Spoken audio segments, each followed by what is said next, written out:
सुप्रभात दर्शक बंधु। आज अगस्ट 22 तारिख शुक्रवार। चलतु नजर पकाइबा आज देश विदेशर प्रमुख खबर गुड़िक उपरे।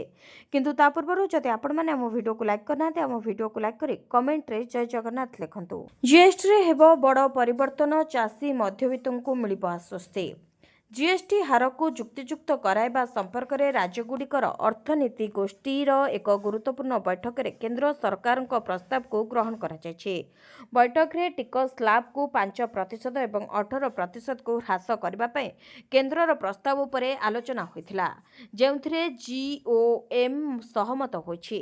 केंद्र सरकार जीएसटी रे एक बड़ धरणर परिवर्तन प्रस्ताव दैछन्ति, जेउथिरे 12% एवं 28% स्लैब को हटाई दिए केवल 5% एवं 18% दुईटी हार रखिबाकू कुहाଯାଇଛି। ଏହା ବ୍ୟତୀତ तंबाकू एवं पान मसला भली सामग्री उपरे 40% एवं स्वतंत्र हार लागू करा जाय परिबो। प्रकृत में केंद्र सरकार जीएसटी रे परिवर्तन माध्यम रे साधारण लोक, चाषी, मध्यवित्त वर्ग एवं एमएसएमई माननकू आश्वस्ति देबाकू चाहुचंती। ଏହା माध्यम रे टिकस व्यवस्था को मध्य सरल करबाकू चाहुचंती। पुणी स्थगित रहिला स्वतंत्र ओटीटी परीक्षा। 31 तारिख रे हेबाकू थिला परीक्षा। पुणी स्थगित रहिला स्वतंत्र ओटीटी परीक्षा। आसंता 31 तारिख रे एही परीक्षा हेबाकू थिला, किंतु वर्तमान समय रे एही परीक्षा को स्थगित रखिबा नै सूचना दैछि माध्यमिक शिक्षा परिषद। अनिवार्य कारण पई परीक्षा स्थगित रहिला बोली बोर्ड सभापति पक्षरु कुहा जायछि। एहा सह परीक्षा केबे हेबो से नै मध्य बोर्ड पक्षरु शीघ्र जणाई दिया जाउ बोली कुहा जाउछि।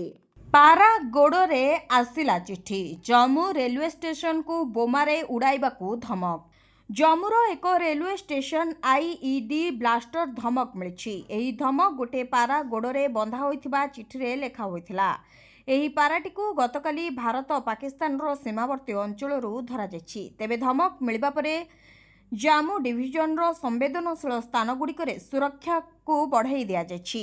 बीएसएफ जड़े जवान जम्मू ठारू प्राय 40 किलोमीटर दूर में थिबा आरएस पुरा सेक्टर रे भारत पाकिस्तान अंतर्जातीय सीमार एही पाराटी को धरिचंती। पारार गोड़े लागिथिबा चिठी रे जम्मू तोई रेलवे स्टेशन रे आईडी ब्लास्ट धमक उर्दू एवं इंग्राजी उभय भाषा रे लेखा जायथिला। उर्दू वार्तारे कुहाଯାଇଥିଲା जे काश्मीर आमर अटे, एबे समय आसीगला। शेषरे इंग्राजी रे जम्मू स्टेशन रे आईडी ब्लास्ट विषय रे लेखा होइथिला। एही धमक परे जम्मू तोई रेल स्टेशन एवं आखपाख अंचल रे सुरक्षा व्यवस्था को कड़ाकड़ी करा जायछि। राज्यसभा रे पारित होला ऑनलाइन गेमिंग बिल। एणिकी जुआ खेलिले 3 वर्ष जेल सह कोटिए टंकार जोरिमाना। एणिकी डिजिटल जुआ खेलिले भोगिबे 3 वर्षर जेल, तासह 1 कोटी टंका पर्यंत जरिमाना भी गणिबे।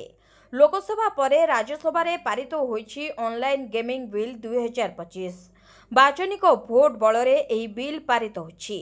या द्वारा विशेषकर मध्यवित्त वर्गर परिवार उपकृत हेबे। प्रतिवर्ष हजार हजार पिला ऑनलाइन रे गेम खेली प्राण हराउछंती।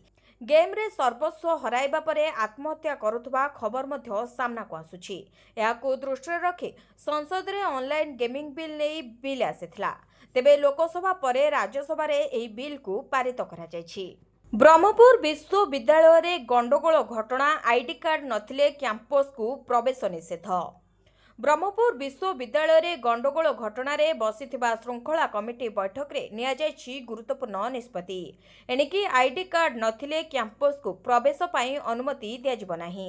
सेपरि संध्या 5टा परे कैंपस भीतर को केही प्रवेश करि परिबे नाही बोली कुलपति कहिसंती।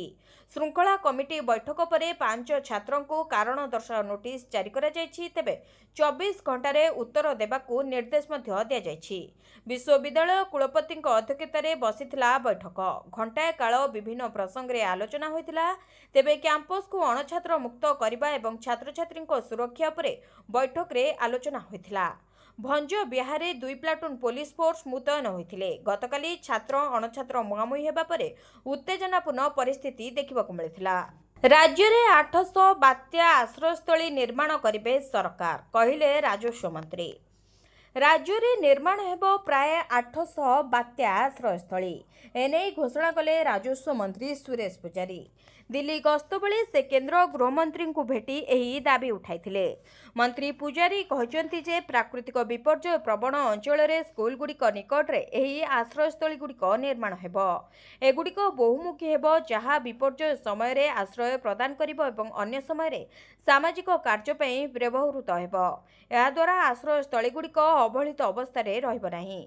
एही योजना राज्यर विपर्यय परिचालना क्षमता को आहुरी सुदृढ़ करिब बोली आशा करा जाउछि। सब्सिडी को नहीं तेजिला राजनीति। धान व्यतीत अन्य चाष को मिलिब प्रोत्साहन। गोटे समस्यार समाधान कले आउ गोटे समस्या उपुजे। बीजेपी सरकार धान पाई 800 टंका इनपुट सहायता वृद्धि करछंती।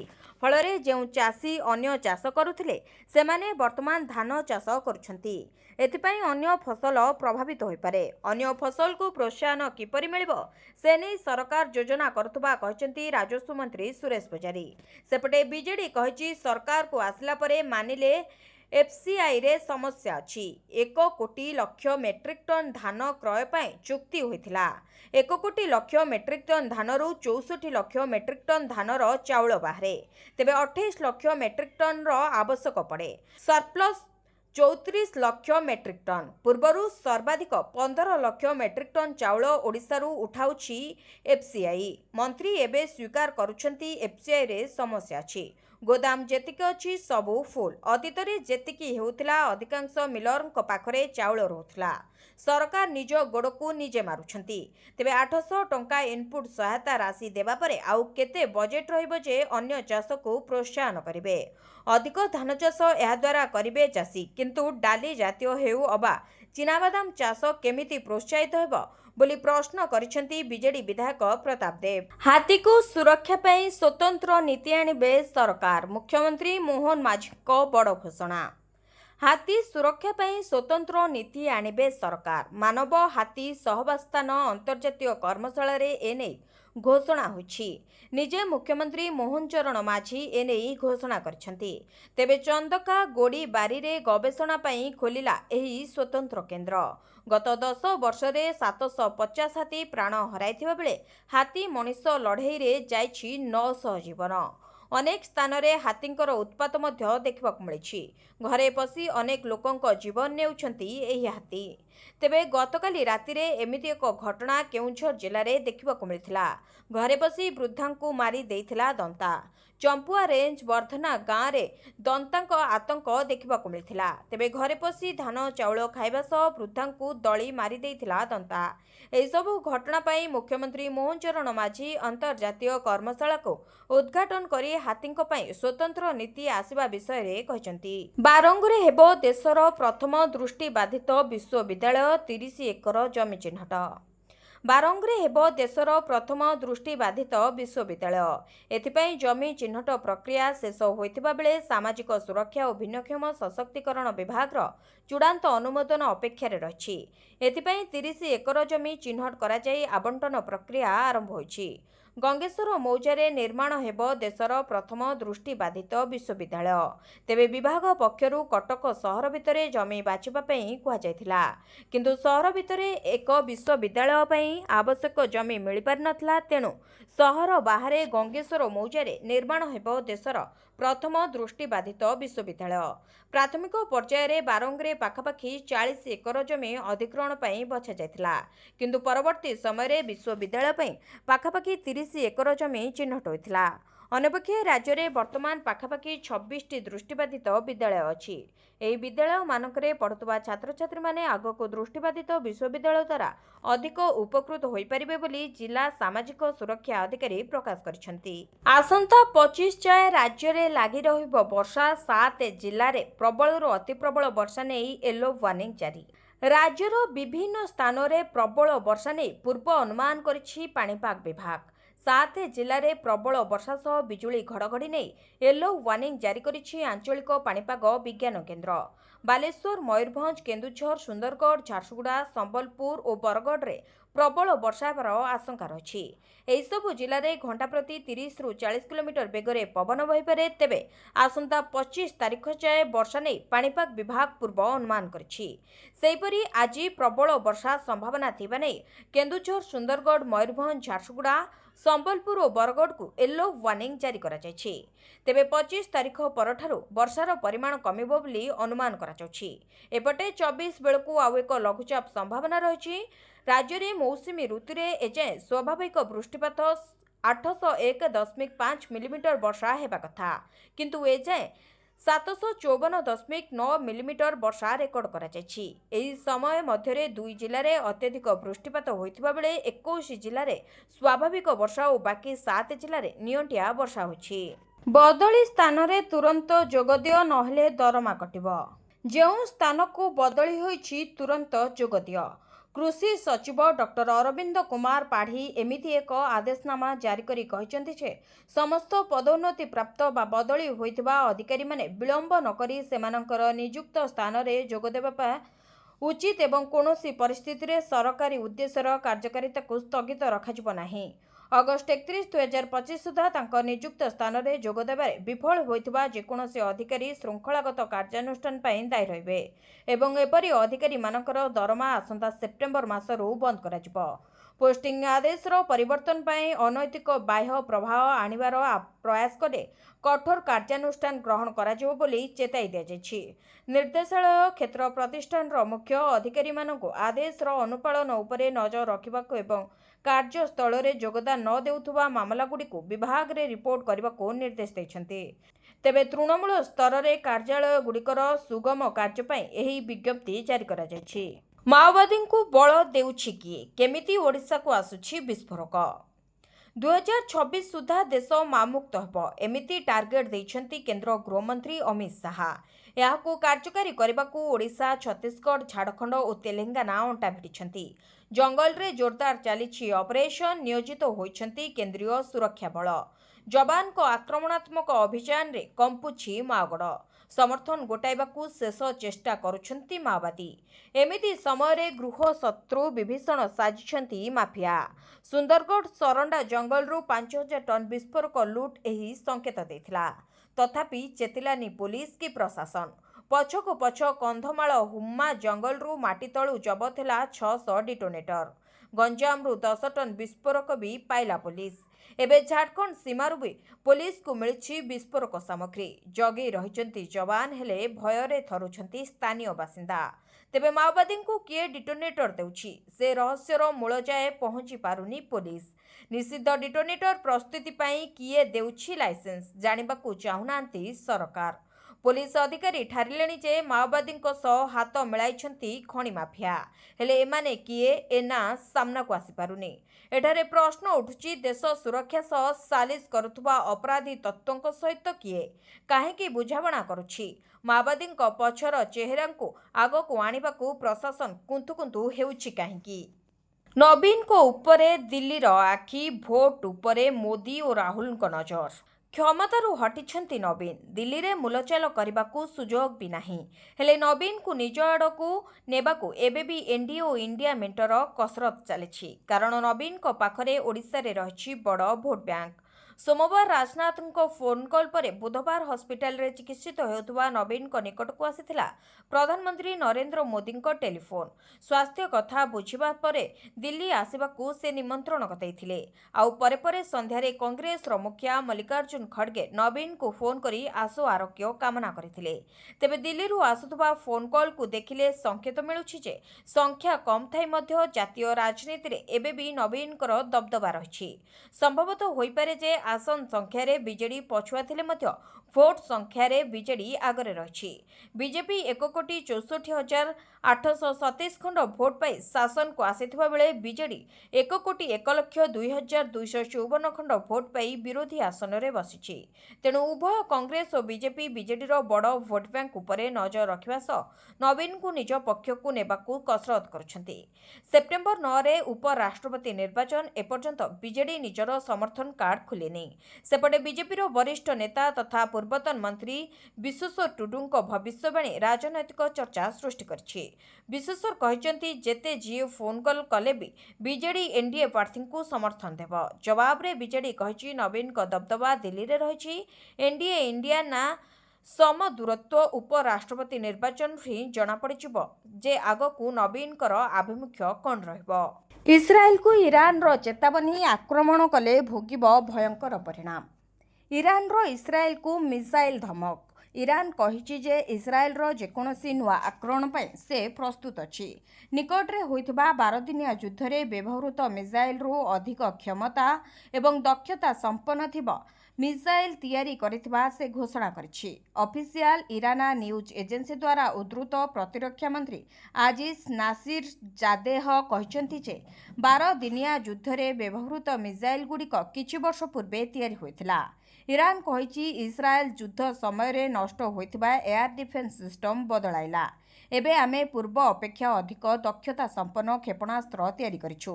ଯଦିଓ ଜିଓନିଷ୍ଟ ଶତ୍ରୁ ପୁଣି ଥରେ ଦୁଃସାହସ କରେ, ତେବେ ଆମେ ନିଶ୍ଚିତ ଭାବରେ ସେଗୁଡ଼ିକୁ ବ୍ୟବହାର କରିବୁ। ଜୁନ୍ ମାସର ମଧ୍ୟଭାଗରେ ଇସ୍ରାଏଲ ଇରାନ ବିରୋଧରେ ବୋମା ବିସ୍ଫୋରଣ ଅଭିଯାନ ଆରମ୍ଭ କରିଥିଲା, ଯାହାଫଳରେ ଯୁଦ୍ଧ ହୋଇଥିଲା। ଏହାର ଜବାବରେ ଇରାନ ମିସାଇଲ ଏବଂ ଡ୍ରୋନ୍ ଆକ୍ରମଣ କରିଥିଲା। ଇସ୍ରାଏଲର ଆକ୍ରମଣରେ ବରିଷ୍ଠ ସାମରିକ କମାଣ୍ଡର, ପରମାଣୁ ବୈଜ୍ଞାନିକଙ୍କ ସହ ହଜାର ହଜାର ଲୋକଙ୍କ ମୃତ୍ୟୁ ହୋଇଥିଲା। ତେବେ ସାମରିକ ସ୍ଥାନ ତଥା ବାସଗୃହ ଅଞ୍ଚଳ ଉପରେ ମଧ୍ୟ ଆକ୍ରମଣ କରାଯାଇଥିଲା। ଓଟିଟି ପ୍ରଶ୍ନପତ୍ର ଲିକ୍ ଘଟଣା, ରିମାଣ୍ଡରେ ଗଲେ ଆଉ 2 ଅଭିଯୁକ୍ତ। ଓଟିଟି ପରୀକ୍ଷା ପ୍ରଶ୍ନପତ୍ର ପ୍ରଘଟ ମାମଲାରେ ରିମାଣ୍ଡରେ ଗଲେ ଆଉ 2 ଜଣ ଅଭିଯୁକ୍ତ। ରାମଜୀ ପ୍ରସାଦ ଗୁପ୍ତା ଏବଂ ସନାତନ ବିଶୋୟୀଙ୍କୁ ରିମାଣ୍ଡରେ ନିଆଯାଇଛି। କ୍ରାଇମବ୍ରାଞ୍ଚ ଚୌଦ୍ୱାର ଜେଲରୁ ସେମାନଙ୍କୁ ମୁଖ୍ୟାଳୟକୁ ଆଣି ଜେରା କରିଛି। ତେବେ ପ୍ରଶ୍ନପତ୍ର ଲିକ୍ ଘଟଣାରେ ଏହି 2 ଅଧିକାରୀଙ୍କ ଭୂମିକା କ'ଣ ଥିଲା, କିଭଳି ଏହି କାରବାରରେ ସମ୍ପୃକ୍ତ ହେଲେ, ଏଥିପାଇଁ କେତେ କେତେ ଟଙ୍କା ମିଳିଛି, ଆଉ କିଏ କିଏ ସମ୍ପୃକ୍ତ ରହିଛନ୍ତି, ସେ ନେଇ କ୍ରାଇମବ୍ରାଞ୍ଚ ଜେରା କରିଥିବା ଜଣାପଡ଼ିଛି। ତେବେ ଓଟିଟି ତଦନ୍ତ ପ୍ରକ୍ରିୟା ଏବେ ମଧ୍ୟ ଜାରି ରହିଛି। କ୍ରାଇମବ୍ରାଞ୍ଚ ପ୍ରଥମ ପର୍ଯ୍ୟାୟରେ 3.5 ଲକ୍ଷ ଟଙ୍କା କାରବାର ହୋଇଥିବା ଜାଣିବାକୁ ପାଇଥିଲା। ସେହିପରି ରାମଜୀ ଏବଂ ସନାତନଙ୍କୁ ରିମାଣ୍ଡରେ ଆଣିବାକୁ କଟକ ଜେଏମ୍ଏଫ୍ସି 3 କୋର୍ଟ କ୍ରାଇମବ୍ରାଞ୍ଚକୁ ଅନୁମତି ଦେଇଥିଲା। ରାମଜୀ ଗୁପ୍ତା କଟକ ବାଦାମବାଡ଼ି ଅଞ୍ଚଳର ଜଣେ ବ୍ୟବସାୟୀ ହୋଇଥିବା ବେଳେ ସନାତନ ହେଉଛନ୍ତି କୋରାପୁଟ ଏକ୍ସ କ୍ୟାଡର ଶିକ୍ଷକ ସଂଘର ସଭାପତି। ଝିଅମାନଙ୍କୁ ମିଳିବ 5 ଲକ୍ଷ ଟଙ୍କା ସୁକନ୍ୟା ସମୃଦ୍ଧି ଯୋଜନାରେ ଆଜି ହିଁ କରନ୍ତୁ ନିବେଶ। କେନ୍ଦ୍ର ସରକାରଙ୍କ ପକ୍ଷରୁ ଅନେକ ପ୍ରକାର ସେଭିଂ ଯୋଜନା କାର୍ଯ୍ୟକାରୀ ହେଉଥିବା ବେଳେ ସୁକନ୍ୟା ଯୋଜନା ହେଉଛି ଅନ୍ୟତମ। ଏହା ସାଧାରଣ ଲୋକଙ୍କ ପାଇଁ ବେଶ୍ ଲାଭଦାୟୀ ସାବ୍ୟସ୍ତ ହୋଇଛି। ତେବେ ସୁକନ୍ୟା ସମୃଦ୍ଧି ଯୋଜନା, ଯାହା କନ୍ୟା ସନ୍ତାନଙ୍କ ସୁରକ୍ଷିତ ଭବିଷ୍ୟତକୁ ଦୃଷ୍ଟିରେ ରଖି ପ୍ରଣୟନ କରାଯାଇଛି। ବର୍ତ୍ତମାନ ଏହି ସ୍କିମ୍ରେ ସରକାରଙ୍କ ପକ୍ଷରୁ ମିଳୁଥିବା 8% ଲାଭାଂଶକୁ ବୃଦ୍ଧି କରି 8.2% କରାଯାଇଛି। ଏହି ସ୍କିମ୍ରେ ଯଦି ଆପଣ 15 ବର୍ଷ ପର୍ଯ୍ୟନ୍ତ ଝିଅ ନାଁରେ ଏକ ବ୍ୟାଙ୍କରେ ଆକାଉଣ୍ଟ ଖୋଲି ଟଙ୍କା ଜମା କରିପାରିବେ, ତେବେ ବର୍ଷକୁ 250 ଟଙ୍କାରୁ ଆରମ୍ଭ କରି 1.5 ଲକ୍ଷ ଟଙ୍କା ପର୍ଯ୍ୟନ୍ତ ଆପଣ ନିବେଶ କରିପାରିବେ। ଯଦି ଆପଣ ଏହି ସ୍କିମ୍ରେ ମାସିକ 1000 ଟଙ୍କା 15 ବର୍ଷ ପାଇଁ ନିବେଶ କରନ୍ତି, ତେବେ 1,80,000 ଜମା କରି 21 ବର୍ଷ ପରେ 5 ଲକ୍ଷ ଟଙ୍କା ପାଇପାରିବେ। ଏସିଆ କପ୍ରେ ହେବ କି ଭାରତ ଏବଂ ପାକିସ୍ତାନ ମଧ୍ୟରେ ମ୍ୟାଚ୍? କ୍ରୀଡ଼ା ମନ୍ତ୍ରଣାଳୟର ବଡ଼ ଘୋଷଣା। ଏସିଆ କପ୍ ପୂର୍ବରୁ ଏକ ବଡ଼ ଖବର ଆସିଛି। ଭାରତୀୟ କ୍ରୀଡ଼ା ମନ୍ତ୍ରଣାଳୟ କହିଛି ଯେ ଭାରତୀୟ ଦଳ ପାକିସ୍ତାନରେ ପ୍ରତିଯୋଗିତାରେ ଅଂଶଗ୍ରହଣ କରିବ ନାହିଁ। ଏହା ସହିତ ପାକିସ୍ତାନୀ ଦଳଗୁଡ଼ିକୁ ଭାରତରେ ଦ୍ୱିପାକ୍ଷିକ ମ୍ୟାଚ୍ ଖେଳିବାକୁ ଅନୁମତି ଦିଆଯିବ ନାହିଁ। କ୍ରୀଡ଼ା ମନ୍ତ୍ରଣାଳୟ ଗୁରୁବାର କହିଛି ଯେ ଭାରତ ଏବଂ ପାକିସ୍ତାନ କୌଣସି ଦ୍ୱିପାକ୍ଷିକ କ୍ରୀଡ଼ା ପ୍ରତିଯୋଗିତାରେ ଅଂଶଗ୍ରହଣ କରିବେ ନାହିଁ, କିନ୍ତୁ ଆସନ୍ତା ମାସରେ ଏସିଆ କପ୍ ଖେଳିବା ପାଇଁ କ୍ରିକେଟ ଦଳକୁ ବାଧା ଦିଆଯିବ ନାହିଁ। କ୍ରୀଡ଼ା ମନ୍ତ୍ରଣାଳୟ ଭାରତୀୟ ଦଳ ସମ୍ପର୍କରେ ଏକ ନୂତନ ନୀତି ଘୋଷଣା କରିଛି। ଏହି ନୀତି ତୁରନ୍ତ କାର୍ଯ୍ୟକାରୀ ହେଉଛି। କୁହାଯାଉଛି ଯେ ପାକିସ୍ତାନ ସହିତ ଜଡ଼ିତ କ୍ରୀଡ଼ା ଇଭେଣ୍ଟଗୁଡ଼ିକ ପ୍ରତି ଭାରତର ଆଭିମୁଖ୍ୟ ସେହି ଦେଶ ସହିତ ବ୍ୟବହାର କରିବାରେ ଏହାର ସାମଗ୍ରିକ ନୀତିକୁ ପ୍ରତିଫଳିତ କରେ। ଏଥିରେ ଆହୁରି କୁହାଯାଇଛି ଯେ ପରସ୍ପର ଦେଶରେ ଦ୍ୱିପାକ୍ଷିକ କ୍ରୀଡ଼ା ଇଭେଣ୍ଟଗୁଡ଼ିକ ସମ୍ପର୍କରେ ଭାରତୀୟ ଦଳଗୁଡ଼ିକ ପାକିସ୍ତାନରେ ପ୍ରତିଯୋଗିତାରେ ଅଂଶଗ୍ରହଣ କରିବେ ନାହିଁ। ଆମେ ପାକିସ୍ତାନୀ ଦଳଗୁଡ଼ିକୁ ଭାରତରେ ଖେଳିବାକୁ ଅନୁମତି ଦେବୁ ନାହିଁ, ତଥାପି ବହୁ ରାଷ୍ଟ୍ରୀୟ ଟୁର୍ଣ୍ଣାମେଣ୍ଟ ଉପରେ କୌଣସି ପ୍ରଭାବ ପଡ଼ିବ ନାହିଁ।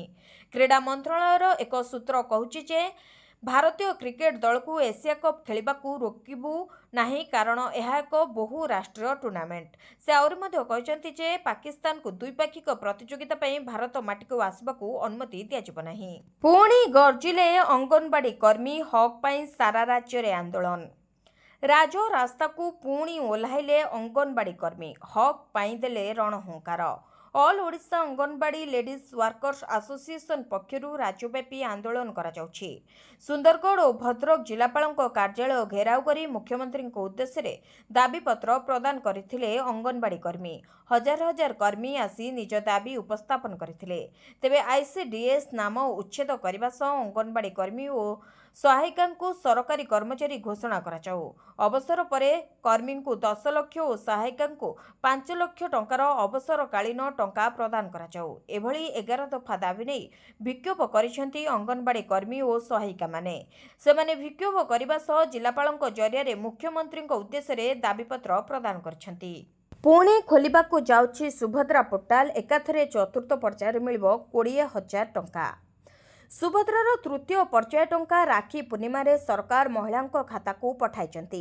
କିନ୍ତୁ ଏବେ ବି ଅନେକ ହିତାଧିକାରୀ ଏହି ସୁଭଦ୍ରା ଟଙ୍କାରୁ ବଞ୍ଚିତ ହୋଇଛନ୍ତି, ଯାହାକୁ ନେଇ ଚିନ୍ତାରେ ଅଛନ୍ତି ହିତାଧିକାରୀ। କିନ୍ତୁ ଯେଉଁମାନଙ୍କ ଖାତାକୁ ସୁଭଦ୍ରା ଟଙ୍କା ଆସିନାହିଁ ସେମାନେ ଆଦୌ ଚିନ୍ତା କରିବାର ଆବଶ୍ୟକତା ନାହିଁ, କାରଣ ଖୁବ୍ ଶୀଘ୍ର ଖୋଲିବାକୁ ଯାଉଛି ସୁଭଦ୍ରା ପୋର୍ଟାଲ।